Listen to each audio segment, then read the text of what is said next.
Are you ready to get out and go to a concert or a sporting event? If you are, I'm going to tell you some of the things that we are doing as live event organizers to keep you safe and to reopen in a safe manner. But before I do that, I'd like to talk to you about change. Change happens all the time. When the September 11 attacks to New York City happened, the world was in shock. And a lot of things changed. Things like going to the airport took longer because of the increased security measures. Some of those security measures we incorporated into what we do in live events.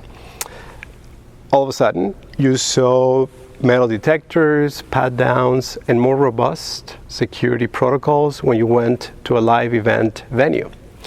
With COVID-19, it's going to be the same. And just like we did in 9/11, we're going to adapt and we're going to move on. A lot of people ask me, when are live events coming back? And I'm going to tell you, it's when it's safe to do so and when it's legally possible. Why? Because the well-being of our patrons and our institutions is key to be able to move on. How are we going to reopen? We're going to have to be very smart. We're going to have to follow the guidelines of our health experts and government entities to be able to do it successfully. But most importantly, we're going to have to be transparent with people, telling them what we are doing as an industry to reopen and keep them safe. For example, health checks for our employees will become more important than ever, because if we're safe, we're going to keep you safe. We're going to have to train them really well and give them the protection equipment that they will need.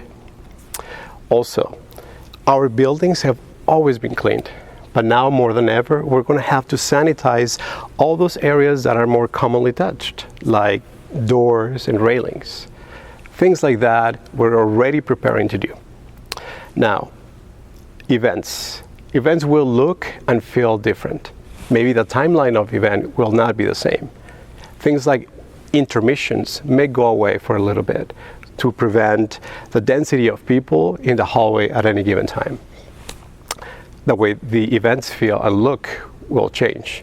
From the moment that you get to the parking lot, you may see empty spaces in between vehicles to promote social distance from the moment that you get into the parking lot. Then as you walk into the building, we're planning to have more signage to maybe guide you to that entrance that is closest to your seats. Maybe the same entrance becomes your exit to avoid going back and forth in the building. Also, very, very important, things like the way the events feel will change. If we have to follow social distance protocols, you may be sitting and then there may be empty seats next to you, and that's by design, to keep that social distance bubble. If you're in the building and now you want to go and buy a soda, an adult beverage, you may notice that concessions are more spaced out. The queue lines are more social distance friendly. Or maybe there's plastic divides to keep you away from each other. Those are things that the industry is already looking into, and there's companies that are working to provide those services. Now, going to buy a merchandise item. Regularly, people would go stand 20 minutes surrounded by people to get that one t-shirt, that one baseball cap.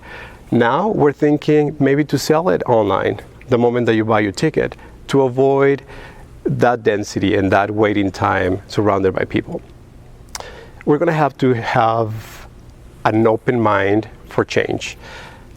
When you go to the restroom, for instance, we're going to have to respect the social distance protocols and also density. So we're going to have to be a little bit more patient when it comes to that. The cleaning schedules in our restrooms will increase, and also the usage will change. Maybe not all spaces will be available. At the end of the day, we are ready to welcome you back. We're working diligently night and day to acquire everything that we need, so when we open the doors of our buildings, we're ready to go. But the most important change that we are expecting to have is within each and every one of us. If we all exercise social responsibility, meaning if you feel ill, if you have symptoms, don't go to a show, stay home and give that ticket to somebody else, or if available, ask for a refund. Why? Because we're all in this together. You've heard that phrase before, and it's true. Most importantly, when we're ready to open our buildings to the public, and when you're ready to come back, buy the ticket and support this industry that for many, many years we have made memories together, and we cannot do it without you. Thank you.